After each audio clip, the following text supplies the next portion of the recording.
안녕하세요. 인천에 살고 있는 28살 이혼녀입니다. 제 평생 결혼한 건 너무나 후회되는 일이지만 빠른 이혼을 한 건 정말 잘한 일이라고 생각하고 있어요. 제가 결혼 후 신혼을 즐기지 못하고 번갯불에 콩 구워 먹듯 이혼을 하게 된 이유를 이곳에 털어놓고 가도 될까요? 제 얼굴에 침 뱉기 같아서 그동안 어디 말 못하고 꾹 참고 지냈거든요.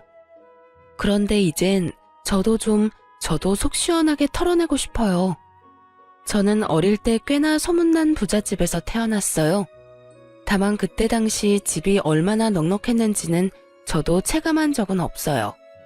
왜냐하면 제가 기억이 없던 시절에 잘 나갔던 아빠의 사업은 완전히 망해버렸거든요. 그래서 부자였던 건 별로 기억나지 않지만 집이 못 살았던 기억은 아주 많이 남아있어요. 제가 초등학생 때 집에 돈이 없어서 한동안 저녁을 라면으로 먹을 때가 있었어요. 처음에는 아무것도 모르는 어린 마음에 매일 라면을 먹는다고 엄청 좋아했었죠. 그런 제게 어떤 말도 쉽게 못 꺼냈던 부모님의 참담한 얼굴이 가끔 떠올라요.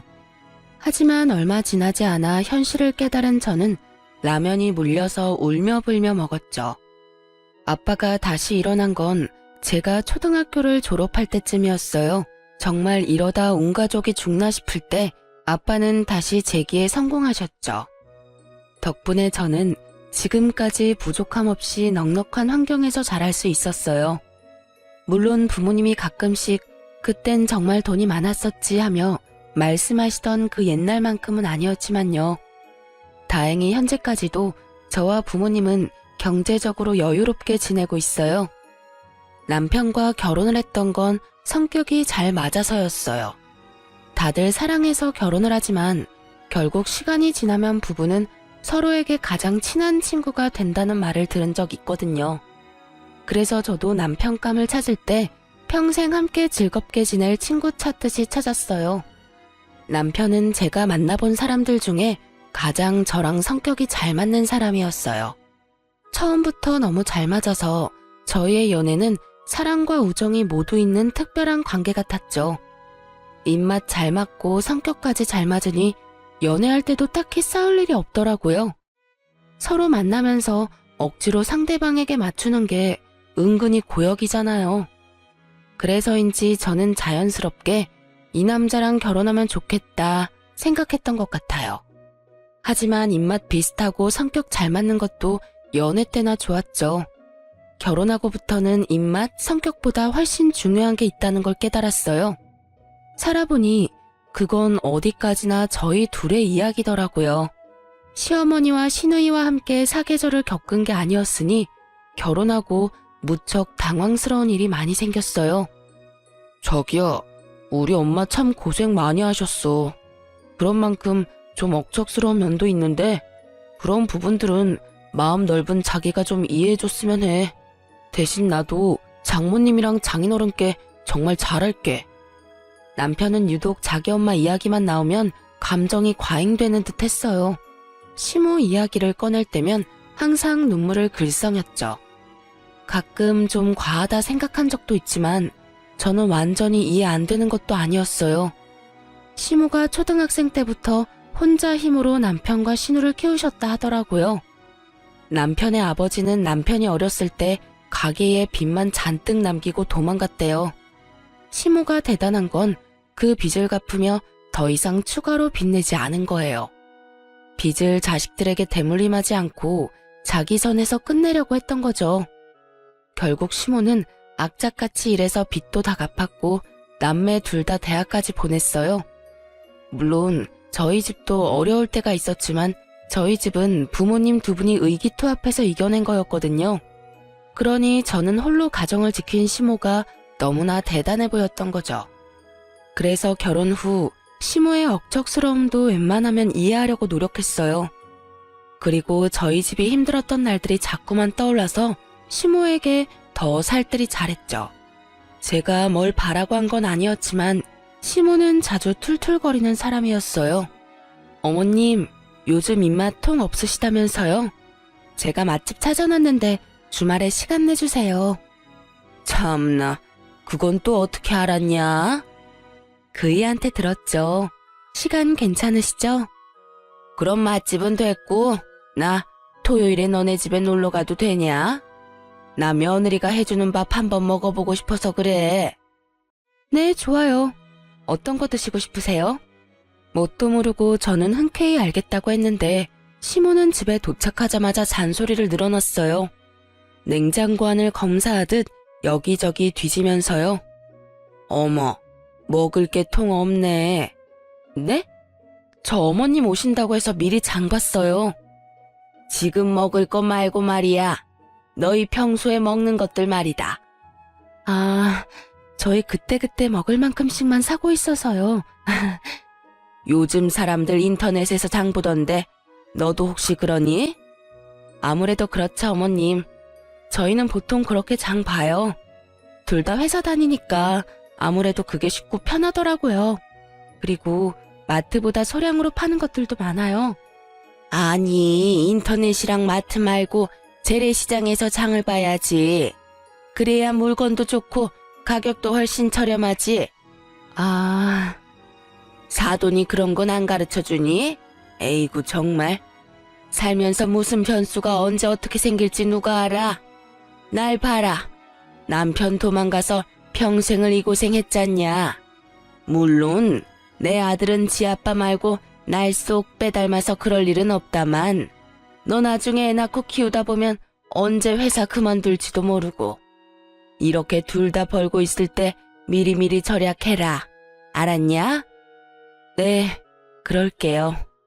어머, 너 내 말 그냥 듣고 흘리는 거냐? 대충 대답하지 말고 지금 내 말 새겨들어라. 네, 알겠어요. 매번 그렇게는 못해도 되도록이면 시장 가보도록 할게요. 매번 그렇게는 못한다니. 지금부터 물건 사는 습관을 잘 들여야지. 너 그렇게 뭐든 쉽게 사는 버릇하면 되겠어? 그 순간은 제가 무조건 시모 말에 넙죽 엎드려야 시모의 잔소리가 끝날 것 같았어요. 하지만 저는 무조건 오케이 하지는 않았답니다. 지금 당장 회피하자고 수긍했다가 미래에 제가 더 고생할 것 같았거든요. 그래서 저는 은근히 시모에게 반항을 했어요. 그럼 어머님, 이렇게 하는 건 어떨까요? 아무래도 제가 남편보다 주간에 일하는 시간이 많아요. 주말까지 일이 생기는 경우도 허다하고요. 그래서 그동안 대부분 집안 마트나 인터넷으로 장 봤는데 어머님이 재래시장 가라고 하심 대부분 장은 남편이 볼 것 같아요. 그래도 괜찮겠죠? 뭐? 그게 무슨 말도 안 되는 소리냐? 저희는 맞벌이니까 살림을 제가 다 전담할 수는 없어요, 어머님. 그래도 그이가 어머님한테 보고 배운 게 있으니까 저보다는 물건도 잘 볼 것 같긴 해요. 오히려 잘 된 거 아닌가요? 시모는 예상하지 못한 제 말에 잠시 벙찌더라고요. 응? 그래? 그래 뭐 장 보는 것쯤은 너희 알아서 해라.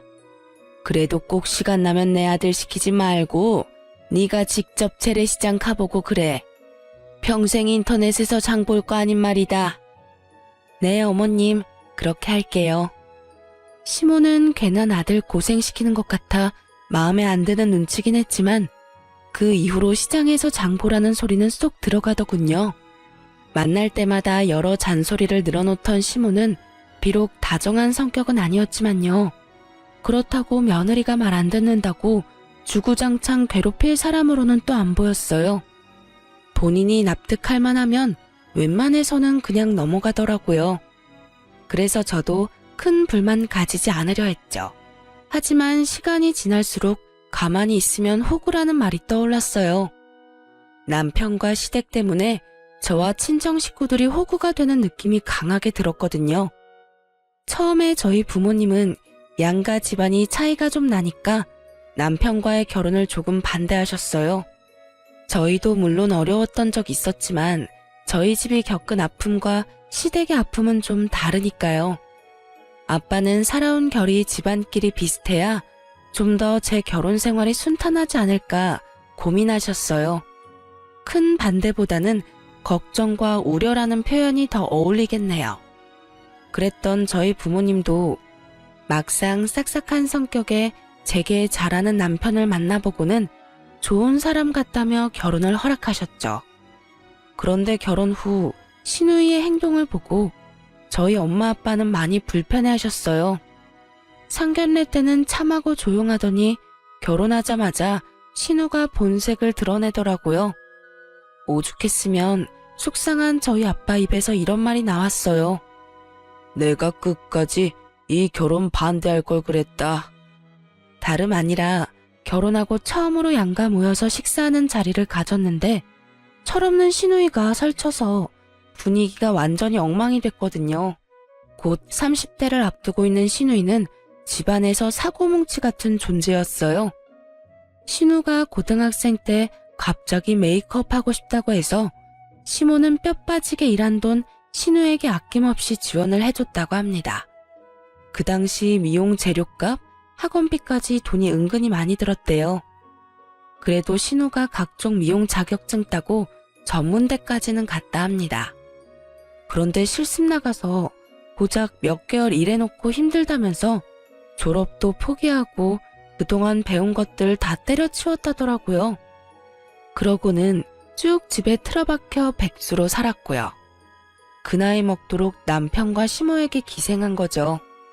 그러다 겨우 1년 전쯤 보험 설계사로 취직한 거예요. 저는 그 사정을 뒤늦게 남편에게 들은 터라 속으로 당황할 수밖에 없었죠. 진작 알았다면 신우 때문에 남편과의 결혼을 보류했을지도 모르겠네요. 그럼에도 불구하고 저는 지금이라도 신우가 밥벌이하고 있으니 지나간 과거보단 현재를 응원하려 했어요. 하지만 뻔히 제가 그 모든 사정을 다 알고 있는데 신우 하는 행동들이 너무 뻔뻔하더라고요.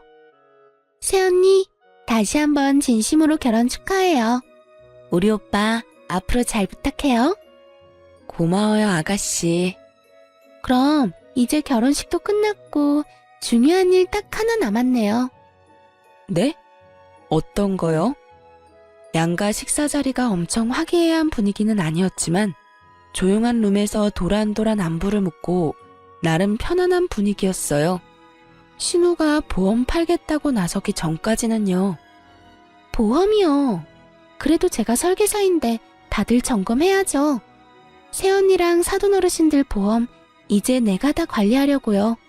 이제 우리 한 가족이잖아요. 새언니 주민번호는 나중에 받으면 되고 사돈 어르신들은 직접 이렇게 뵐 기회가 자주 없으니까 지금 주민번호 좀 불러주시겠어요? 사돈 처녀, 아니 그게 갑자기 무슨 말이지? 당황해서 말까지 더듬는 저희 엄마의 말은 가뿐히 무시하는 신우였어요. 아니다. 그냥 새언니가 주민번호 전부 나한테 톡으로 보내요. 사돈 어르신, 걱정 마세요. 제가 다 알아서 할게요.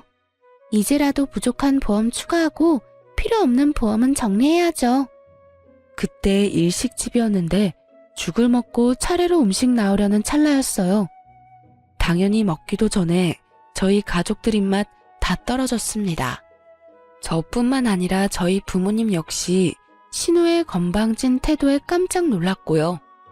신우에게 제가 만만해 보였나 울컥 화도 치밀어 오르더라고요.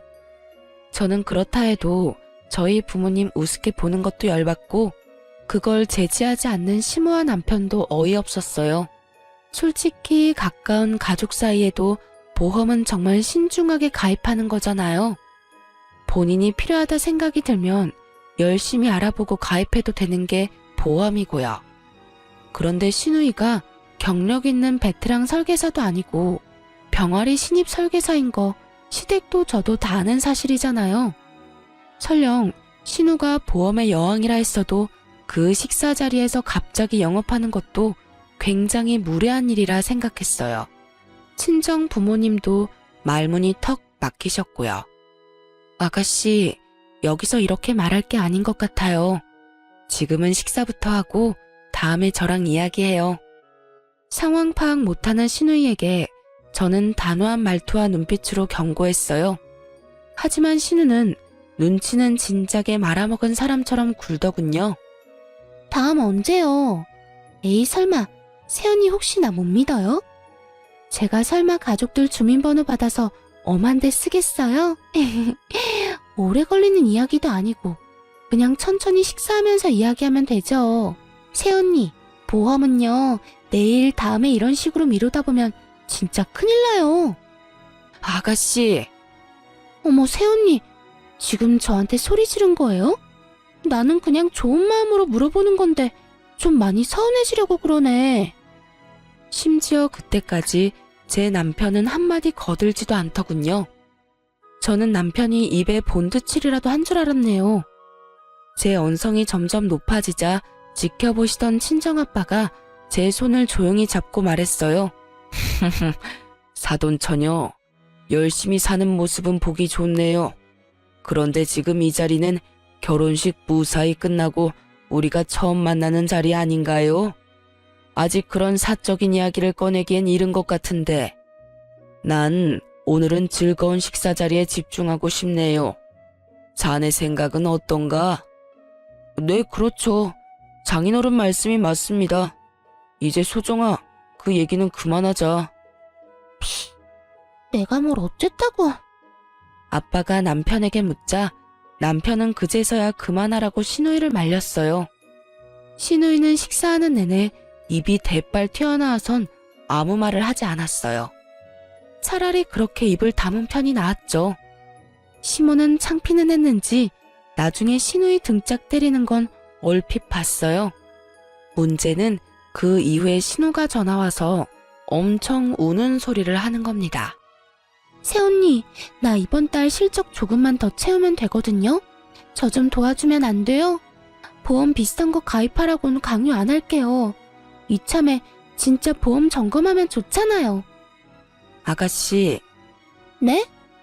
어머님이랑 남편은요? 그게 아가씨한테 보험 들었어요? 엄마랑 오빠는 어떤 보험 들지 아직 고민 중이에요. 어머님이랑 오빠 가입하면 그때 저도 생각해 볼게요. 너무해요, 진짜. 너무한 건 아가씨죠. 적어도 아가씨 가족인 어머님이랑 오빠는 설득해야 저도 믿음이 갈 거 아니에요. 저는 신우에게 시모랑 남편부터 가입시키고 오라고 했어요. 고집 세고 짠순이인 시모가 아무리 자기 딸이라고 해도 1년 된 설계사한테 덥석 보험을 새로 들 리가 없다는 걸 짐작했거든요. 아니나 다를까 시누이는 시모는 물론이고 남편에게도 가입 성공을 못 시켰더라고요. 본인 가족도 한 명 가입 못 시키는데 뭘 믿고 제가 가입하겠어요. 다행히 그 이후로 신우는 제 앞에서 보험의 보자도 안 꺼냈어요. 저는 진짜 신우이가 보험회사에서 진득하게 몇 년 일을 하는 모습을 보이면 그때 상담해보고 하나쯤 보험 들어주려고 했어요. 물론 부족했던 제 보험 보장도 채울 겸 저렴한 보험으로요. 그런데 그 마음이 싹 사라지게 남편이 제게 핀잔 아닌 핀잔을 주는 겁니다. 신우가 잠잠하니 이제 남편이 제 속을 뒤집더라고요. 그래도 내 동생인데 한번 눈 딱 감고 도와주면 안 돼? 가만 지켜봤는데 당신 너무 냉정하다. 응? 그게 무슨 소리야. 그러는 당신은 왜 아가씨 안 도와주는데? 아가씨도 그렇고 당신도 그렇고 대체 왜 나랑 우리 집에만 그래? 어머님이랑 당신이 들어주면 되잖아. 말을 왜 그런 식으로 해? 그럼 내가 말이 예쁘게 나오겠어? 당신이야말로 내가 가만 지켜봤는데 그동안 왜 자기 동생 안 말렸어? 내가 아가씨 문제로 싸우기 싫어서 잠자코 있으니까 바보로 보였어? 그건 걔가 철이 없어서 그런 거고. 그러니까 왜 나이만 먹고 철없는 동생 하는 짓을 엄한 데서 따지냐고. 막말로 내가 따져야지. 철없이 행동한 걸 알았으면 당신이 제지했어야 맞는 거 아니야? 내 말 틀렸어? 가족끼리 돕고 싶으면 당신이랑 어머님이 가입해주면 되는 건데 자기 가족도 안 들어준 보험을 왜 우리 친정에 가입하래. 연애 때 그렇게 잘 맞던 남편과 처음으로 싸운 이유가 바로 신우이라니. 기분이 너무 언짢더라고요. 게다가 앞으로 남편과 삐걱거릴 순간들이 눈앞에 너무 그려지더라고요. 결혼하면 무조건 잘 살 줄 알았는데 철없는 신우 편을 들어주는 남편이라니. 솔직히 크게 실망했어요. 이건 완벽한 내로남불 아닌가요? 친정이 얼마나 만만하면 신우가 설치는데 맡기는커녕 뒤에서 편까지 들어주다니. 그 후 제가 대놓고 남편을 투명인간 취급하자 그제서야 잘못했다며 남편이 싹싹 빌더라고요. 하지만 아니나 다를까 저희 싸움은 한 번으로 그치지 않았어요. 어느 날은 신우가 울면서 전화가 왔어요. 새언니, 어떡해요? 왜 울어요? 무슨 일이에요, 아가씨? 말도 제대로 못할 정도로 흐느끼는 신우의 전화에 저는 정말 놀랐어요. 보통 저희 나이대에 울만한 일은 부모님 관련 일이 대부분이잖아요. 저는 혹시나 시댁에 무슨 큰일이 생겼을까봐 놀라서 바쁜 일 제쳐두고 신우가 있는 곳으로 달려갔죠. 얼마나 급했으면 남편에게 연락할 생각도 못했고요. 다행히 시모에게는 별일이 없었어요. 대신 신우가 몸을 가누지 못하고 제게 쓰러지듯 기대서 오열했어요. 아, 어떡해요, 새언니? 나 전세 사기 당했어요. 우리 엄마 알면 큰일 나요. 엄마가 돈 모을 때까지는 어떻게든 집에서 출퇴근하라고 했는데 내가 그 말 무시하고 전세 대출 받아서 나온 거거든요. 새언니, 나 당장 지낼 곳이 없어요. 알고 보니 부동산 중개 수수료 좀 아끼겠다고 개인 직거래하다가 사기당한 신우였어요. 저는 시모가 절대 신우 도와주지 않을 걸 잘 알고 있었어요. 시모 성격에 아무리 본인 딸이라도 멍청하게 사기당한 거 알면 분명 온 집안이 난리 날 게 뻔했죠. 시모가 돈에 엄청 예민했거든요. 당장 오갈 곳 없어진 신우는 저희 집에 며칠 지냈어요. 여보, 내 동생 챙겨줘서 정말 고마워. 이렇게 계속 지내는 건 아무래도 불편하니까 당신이 아가씨 월세 보증금 빌려주는 건 어때? 어? 난 지금도 괜찮은데? 뭐? 어차피 우리 방 하나 남잖아.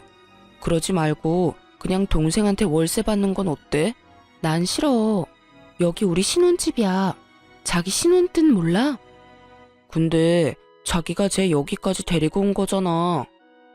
그건 아가씨가 당장 갈 곳 없다고 하고 그때는 상태가 많이 안 좋았으니까. 아, 몰라. 당신이 해결해. 그래도 내가 오빠인데 어떻게 나가라고 그래? 그리고 제가 나한테 보증금 받아가서 갚겠어? 차라리 방 하나 내주고 월세 받고 말지. 당신 정말 무책임하다. 당신도 무책임해. 신우랑 며칠 지내다 보니 너무 불편했던지라 저는 당장 신우를 나가게 해야겠다는 생각뿐이었어요. 그때까지는 남편과 이혼까지 갈 생각은 못하고 어차피 못 받을 돈 남편이 빌려주나 제가 빌려주나 똑같다 생각하고 제가 줘버렸어요. 지금 생각해보면 바보 같은 선택이었지만 그땐 가족이니 벼랑 끝에 몰렸을 때 한 번은 도와주자 생각도 했고요. 주식이랑 적금 여기저기 돈 묶인 남편보다는 제가 당장 현금 여유가 있기도 했고 재정적으로도 제가 남편보다 돈은 더 많았거든요. 신우 일이 해결되자 남편은 또 울먹거리며 말했어요. 당신한테 정말 감동받았어. 진심으로 고마워. 내가 정말 잘할게. 하지만 이번에 큰일은 친정에서 치르고 말았죠. 생각지도 못하게 엄마 건강에 적신호가 온 거죠. 난소에 작은 혹이 여러 개가 발견됐거든요. 그래도 암은 아니어서 천만다행이었지만 처음 알게 됐을 때는 너무 놀랐어요. 저는 친정엄마 앞에서 애써 눈물을 참았지만 남편 목소리를 들으니 눈물이 터지더라고요. 여보, 나 이제 점심시간이야. 장모님 괜찮으셔? 난소에 혹이 여러 개 발견됐대. 처음에 암인 줄 알고 얼마나 놀랐는지 몰라. 아, 여보, 너무 걱정하지 마. 내가 있잖아. 그 순간에는 그냥 목소리만 듣는데도 든든하더라고요. 그 다음 신우가 엄청 의기양양한 목소리로 전화가 오기 전까지는 그렇게 생각했어요. 새언니, 내가 분명히 큰일 난다 경고했었죠? 그러길래 내가 신청서 줄 때 진작 상담하고 가입했으면 좋았잖아요. 다들 내 말 무시하더니 으이그. 그래서 사돈어른 난소암 보험금은 어디서 얼마나 나온대요? 뭐라고요? 아, 진짜 일 터지고 후회해봤자 소용없어요. 그러니까 빨리 새언니도 나한테 상담받고 가입해요. 아가씨, 지금 그게 할 말이에요. 그리고 난소암 아니고 혹 몇 개 발견된 거고요. 남편이 제대로 전달을 못한 건지 난소암이라고 잘못 전달한 거였죠. 그런데 착각한 신우가 전혀 걱정하는 말투가 아니라서 너무 어이가 없더라고요. 그런 줄 알았다는 뉘앙스라 아주 기분이 더러웠죠. 게다가 그 상황에 저한테까지 보험을 팔려고 하는 그 가증스러운 모습 보고 오만정이 뚝 떨어졌어요. 저는 보증금도 기꺼이 내줬는데 말이죠. 그리고 만에 하나 정말 암이었더라도 그때 아가씨한테 가입했다 한들 못 받는 건 몰라요? 암은 3개월 지나야 보험금 받을 수 있어요. 아가씨, 뭘 알고 말하는 거 맞아요? 네? 당연히 알고 있죠. 제가 전곡을 찌르자 신우는 당황해서 말을 더듬더라고요. 염치 없고 무식한 신우는 당황하는 것도 잠시였어요. 묘하게 신나고 격앙된 목소리로 이렇게 말하더군요. 이참에 전부 바로잡아요. 난소에는 혹이 있어서 암 가입은 안 되겠지만 다른 보험이라도 점검해야죠. 병원 어디예요? 지금 내가 갈게요. 아, 아가씨, 됐거든요. 그리고 엄마 아는 보험 설계사분 있어요. 그러니까 그만 좀 영업해요. 아주 지긋지긋해 죽겠네. 가족끼리 기분 상하게 뭐 하는 짓이에요? 저는 딱 잘라 거절하고 신우의 전화를 일방적으로 끊었습니다. 그때 전화만 끊은 게 아니라 아주 이참에 신우랑 인연을 끊으려고 마음먹었죠. 제 마음속에는 이대로 신우랑 평생 안 보던가 남편이랑 이혼하던가 둘 중 하나였어요. 퇴근한 남편에게 신우의 만행을 알렸더니 돌아오는 반응은요. 에이, 그럴 수도 있지. 내 동생 원래 철이 없잖아. 잘 배운 당신이 내 동생 불쌍하게 생각하고 이해 좀 해줘라. 그리고 내가 중간에 잘못 전달한 잘못도 있잖아. 근데 그렇다고 신우의 전화를 막 끊어버려? 자기 은근 좀 못됐다. 내 동생 얼마나 무안했는지 바로 전화와서 울기까지 하는데, 아니, 걔도 자기 혼자 좋자고 보험 들자는 게 아니잖아. 다 장모님 위하고 걱정해서 걔도 그런 말 한 거지. 라고 공감은커녕 저를 나쁜 사람으로 만들더군요. 단체로 돌았지 아주? 저는 그대로 남편 정강이를 걷어찼어요. 자기 동생 철없는 거 알면 나한테 사과를 해도 모자랄 판이잖아요. 그런데 동생 운다고 저한테 와서 따지고 드는 꼴이라니. 남편이 아니라 원수가 따로 없었어요. 그렇게 여동생 끼고 돌 거면 그냥 결혼 안 하고 평생 자기 동생이랑 살면 좋잖아요. 아이, 이게 뭐 하는 짓이야. 이혼해. 이혼하자고, 이 나쁜 인간아. 넌 이 불쌍한 동생이랑 평생 살아. 이혼이라니. 에이, 내가 잘못했어, 여보. 앞으로. 붙잡는 남편 두고 집을 나왔는데 기막힌 타이밍으로 시모가 밖에서 저녁 먹자고 전화가 오더군요. 할 말이 있다고요. 저는 이혼 선언하기에 딱 알맞은 기회라 생각하고 시댁을 갔어요. 그런데 그 자리에 신우가 같이 앉아 있더라고요. 왔어요, 새언니? 아가씨가 있는 줄은 몰랐네요. 신우는 시모 눈치를 슬금슬금 보더니 제게 미안하다고 사과를 하더라고요. 시모도 딸 잘못 키워서 미안하다며 신우 등짝을 때리더군요. 솔직한 심정으로 시모까지 미안하다며 고개를 떨어뜨리는데 일을 너무 크게 만드는 것 같아 마음이 참 복잡하더라고요. 그런데 시모가 뜻밖의 말을 꺼내더군요. 저기, 내가 1억 3천이 당장 필요한데 말이야. 동진이한테 먼저 말할까, 너한테 먼저 말할까 많이 고민했어. 내가 이자 쳐서 확실히 갚을 테니까 한 번만 시어미 사정 좀 봐줄래? 네? 어머님, 갑자기 그 큰 돈이 왜 필요하세요? 시모가 신우이처럼 철없고 정신 나간 사람이 아니라고 생각해서 그 큰 돈이 어디에 필요한지 궁금은 하더라고요. 시모는 일요일 하루 빼고 매일 아르바이트 하러 나가는 사람이었으니까요. 신뢰가 없는 건 아닌데 큰 돈을 갑자기 빌려주기엔 부담스러웠어요. 아니, 애초에 빌려줄 생각도 없었고 어떻게 잘 거절할지 방법을 생각하고 있었죠. 그때 속으로 아차했던 게요. 신우 보증금 조건 없이 한번 빌려주니까 이런 식으로 제가 힘들어지는구나 싶었어요. 들어보니 시모는 본인 장사를 하고 싶은 거였어요. 좋은 기회로 딱 1억 3천이면 보증금도 권리금도 해결할 수 있다더라고요. 시모는 반찬 가게에서 일했는데 손맛이 꽤 좋아서 그 동네 사람들이 알아주는 거 저도 알고 있었어요. 만약에 제가 가게 보증금 빌려줘도 시모가 쓰는 게 아니라 돈이 묶이는 거니까 몇 년 후 제게 다시 돌아오겠지 생각은 했어요. 그래도 결혼한 지 얼마 안 돼서 부부 사이에 잡음이 나오는 와중에 남편 집안에 그 큰돈을 빌려주고 싶지 않았어요.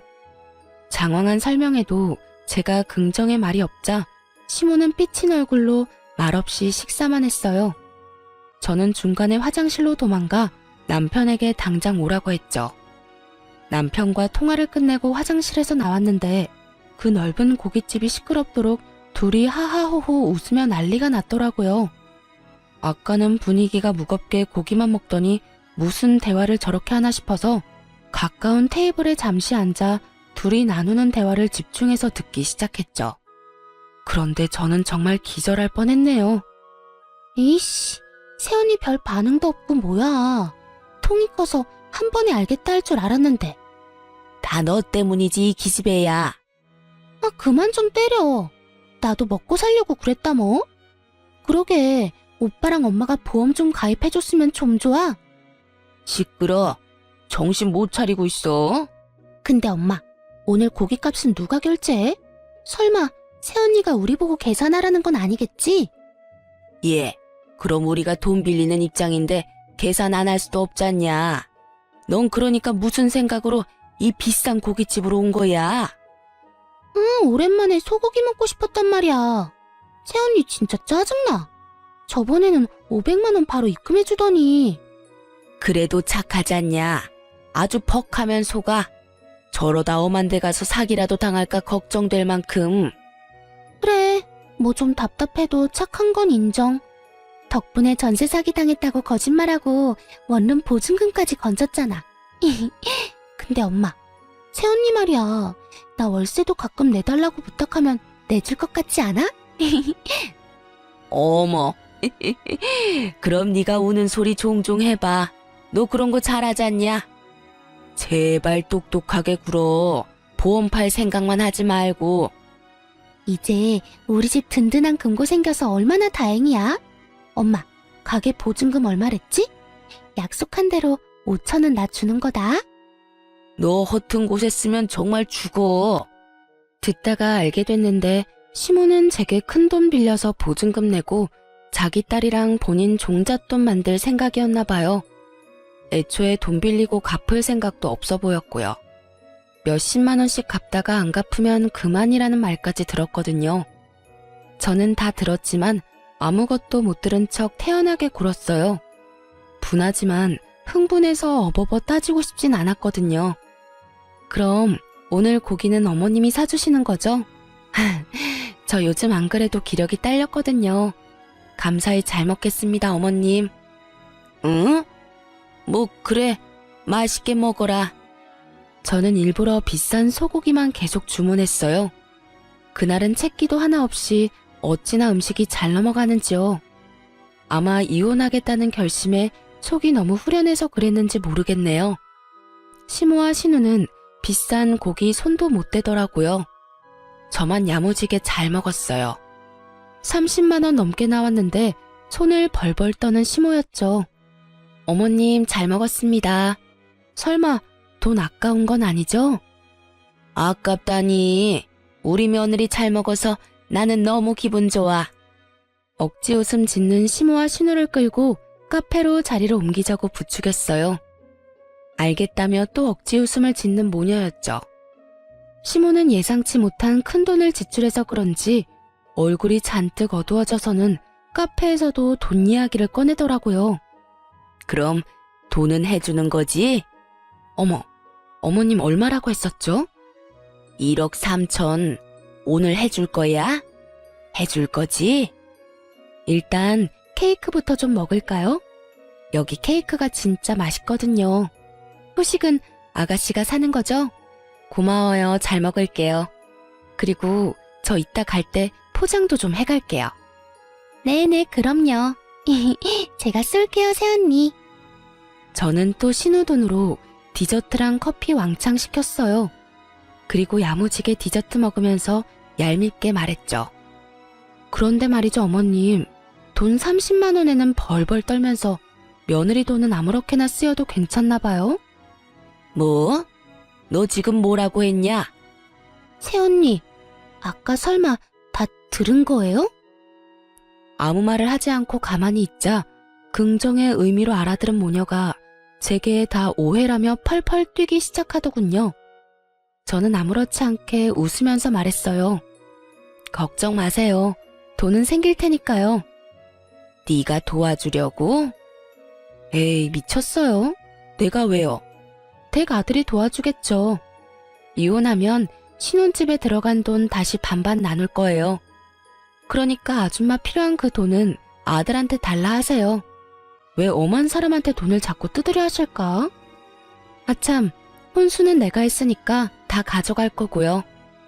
제 말에 두 모녀 얼굴이 울그락불그락 변하는데 참 보기 좋더라고요.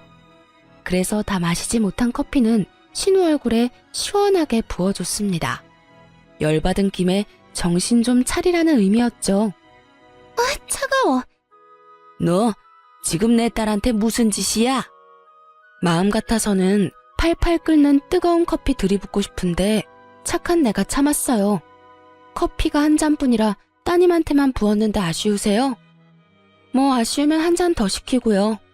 이번엔 따뜻한 거 시킬 건데 괜찮죠? 뭐? 단단히 미쳤구나 너? 미친 건 당신들이지 이 가족 사기다 나. 처음엔 이상하게 다 멀쩡한데 딸만 왜 저 모양일까 했어. 근데 결국 다 똑같은 집구석이었네. 평소랑 다른 독한 얼굴에 시모와 신우는 겁에 질려서 아무것도 못하고 개거품만 물더군요. 그대로 집 가서 이혼하려고 짐 싸는데 이놈의 남편은 가만히 있으면 될 걸 또 눈치 없이 혈압을 오르게 만들더군요. 당신 돈도 안 빌려줄 거면서 비싼 소고기는 왜 그렇게 많이 먹었어? 어휴, 엄마가 30만 원 넘게 썼다고 얼마나 화가 나셨는지. 당신이 나중에 보내줄 거지? 솔직히 양심이 있으면 당신 혼자 다 먹었다던데. 30만 원은 당신이 이체해주라, 어? 그럼 그렇지. 짐작하기는 했는데 진짜 역겹네. 애초에 당신도 다 알고 있었지? 뭘?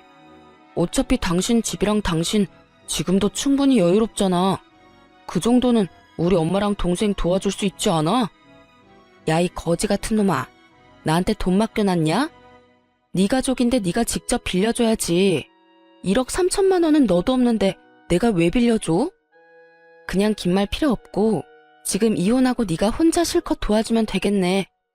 저는 남편 멱살을 잡고 흔들기 시작했어요.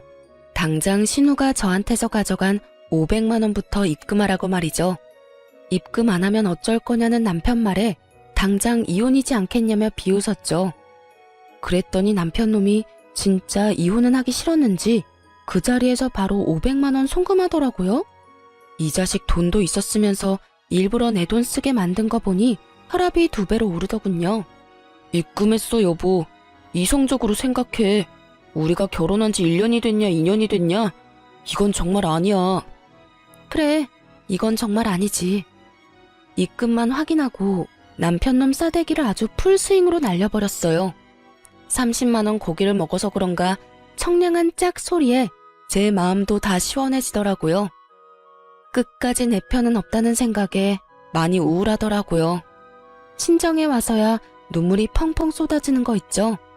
부모님께 엉엉 울며 자초지종 설명했는데 속상해하실 줄 알았는데 오히려 빨리 알아채고 이혼하는 게 어디냐고 엄마가 기뻐하시더라고요. 아이고 조상님이 도우셨다. 이제라도 알아차린 게 어디야. 그런 사기꾼들한테 큰돈 안 뜯기고 지금이라도 이혼하는 게 천만다행이다. 그래서인지 저도 한 번 울고 정신이 번쩍 들더라고요. 얼른 이혼해서 내 인생의 오점을 지우고 싶은 마음뿐이었죠. 부동산에 신혼집을 내놨는데 깨끗하고 신축이라 역시나 빠르게 정리할 수 있었어요. 그런데 제 돈 써서 순수 골라 채워넣었던 냉장고와 에어컨, 식기, 세척기 등등 가전을 챙기러 갔는데 싹 없어졌더라고요. 가져가서 친정 가구 다 바꿀 생각이었거든요. 솔직히 누군지 예상은 갔어요. 남편 놈에게 전화하니 예상대로 신우가 가져갔다고 하더군요. 그런데 이어서 하는 말이 그것도 다 제 책임이라며 개소리를 하더라고요. 네가 그럼 못 가져가게 지키고 있던가. 그냥 나갔으면 그 정도 각오는 했어야지. 저는 더는 입씨름할 것도 없이 신우에게 전화했어요. 그래요. 몇 개는 중고로 팔았고 나머지는 우리 집에 가져왔어요. 너 정말 못 쓸 물건이구나. 뭐라고? 야, 너 이제 내 새언니 아니야. 말 가려서 해. 너 나중에도 큰 소리 칠 수 있는지 보자. 그러던지. 어차피 신우한테 준 500만 원은 이미 받은 상태라 상대하기 싫었는데 이놈의 인간들이 하나같이 절 가만두질 않더라고요. 제 소유의 가구를 다 훔쳐갔는데 적반하장으로 성을 내니 법대로 하자 싶었죠. 원래는 조용히 합의 이혼하려고 했는데 소송 이혼으로 바꾸고 신우도 절도죄로 신고했습니다. 본인이 직접 가져갔다고 시인하는 통화 내역도 있고 아파트 CCTV도 찍혀 있었거든요. 예상치 못한 소송에 겁이 난 인간들이 겁도 없이 친정에 찾아와선 제 앞에서 단체로 무릎을 꿇더라고요. 여보, 이건 냉장고 판 돈이야. 도로 돌려줄게. 그러니까 고소 취하 좀 해줘. 그래, 끝날 때는 끝나더라도 이렇게 진흙탕 싸움 만들지는 말아야지. 세탁기랑 건조기도 도로 가져가. 우리 집에 그대로 있어. 참나. 애초에 진흙탕 싸움 시작한 게 누군데요. 그리고 냉장고 200만 원 넘게 주고 산 신형인데 겨우 100만 원 언저리네? 똑바로 값 치러야지. 마음대로 똥값에 팔아놓고 뭐 하는 거야 진짜? 이미 경찰에 신고했고 그 집에 들어간 물건들도 다시 쓰고 싶지 않네요. 법대로 하면 되니까 이렇게 찾아오지들 마세요. 결국 남편은 울분을 터뜨리더라고요. 처음엔 저를 원망하더니 뒤늦게 상황 파악을 똑바로 한 남편놈이 시모와 신우에게 개거품을 물더라고요. 둘 다 내 인생 이렇게 망치니까 좋아? 좋냐고. 그냥 평범하게 잘 살 수 있었는데 그런 남편에게 저희 부모님이 말씀하셨죠. 다 잘못들은 했지만 남편인 자네가 다 알면서도 눈 감은 건 문제 아니던가? 장인어른, 그렇게 부르지 말게. 이혼한 사이에 장인이라니. 내 집에서 다들 당장 썩 꺼져. 잘못했어요. 저는 정말 억울해요. 바짓가랑이 붙잡고 애원하는데 가증스럽기만 했어요. 자기 엄마랑 동생이 부인 기만할 때 가만히 있었으면서 뭐가 그리 억울할까요? 저는 이혼 소송은 그대로 진행했고 신우도 경찰에 넘겼어요.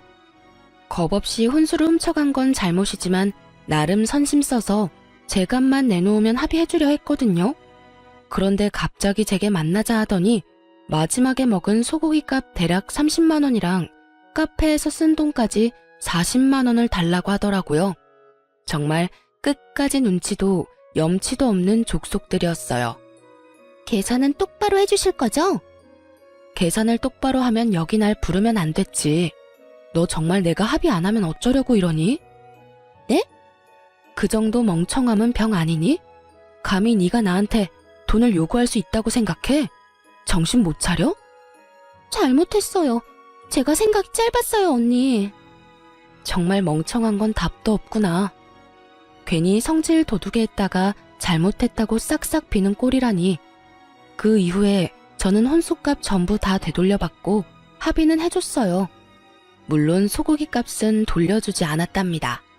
시모랑 신우 방관한 유책 사유가 충분히 입증돼서 위자료 두둑하게 받고 헤어졌어요. 끝까지 그 인간 자기 죄는 모르더라고요. 왜 자기가 피해자라고 생각하는지 어이가 없었어요. 그놈 어지간히 억울했는지 자기는 잘못한 게 없는데 엄마랑 여동생 때문에 제게 위자료까지 주고 이혼당했다며 여기저기 말하고 다녔나 봐요. 자기 얼굴에 침 뱉기인 줄도 모르고요. 덕분에 저랑 겹치는 지인들, 회사 사람들 다 전 남편이랑 손절했어요. 또 전 남편은 그것도 전부 시모랑 신우 탓이라며 시댁과 영 끊고 잠수 타서는 혼자 살고 있다 하더라고요. 아참, 전 시누이는 뭐 보험일 진작 그만뒀다고 들었어요. 그럼 또 기생충처럼 자기 엄마한테 딱 붙어서 돈이나 축내고 있겠죠. 쉽게 먹고 살려는 그 버릇 어디 갈까요? 다 자업자득이니 나이 먹은 큰딸 뒷바라지하면서 영원히 고통받기를 바라네요. 어쨌든 저는 그 일로 크게 되어서 함부로 소액도 빌려주지 말자 교훈을 얻었어요. 멍청하게 또 속아서 큰돈 떼일 수도 있으니 앞으론 제 지갑 절대 안 열려고요. 그리고 저는 재혼도 안 하고 그냥 혼자 잘 살고 싶어요. 요새 저는 제 또래 친구들이나 혹은 결혼 앞둔 친구들에게 항상 말하고 있어요. 결혼은 제발 웬만하면 수준에 맞게 집안 차이 많이 안 나게 하라고요. 그리고 엄마도 혹 제거수술 경과가 좋아서 큰 후유증 없이 건강 잘 유지하고 계세요. 여러분도 건강검진 제때 잘 받으시고 항상 건강하세요. 그럼 지금까지 제 긴 사연 함께 들어주셔서 감사합니다. 좋은 하루 되세요.